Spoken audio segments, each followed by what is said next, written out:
Pourquoi toute famille qui a beaucoup d'amour ne veut pas devenir famille d'accueil? Je pense que c'est peut-être ici qu'on peut le dire.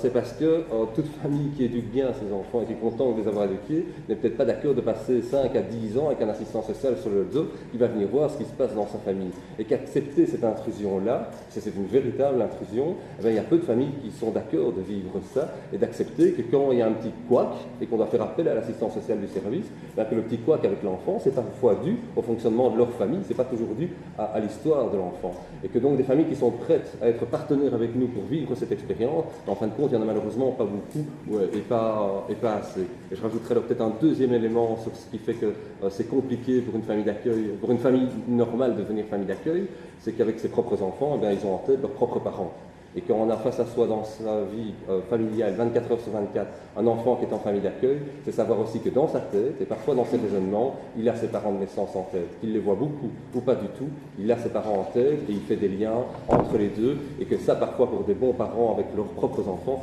ça peut être insupportable. Donc voilà des raisons pour lesquelles devenir famille d'accueil n'est pas toujours évident, même si c'est un beau défi et un beau projet, et que ceux qui le mènent à bien sont vraiment très contents de l'avoir mené.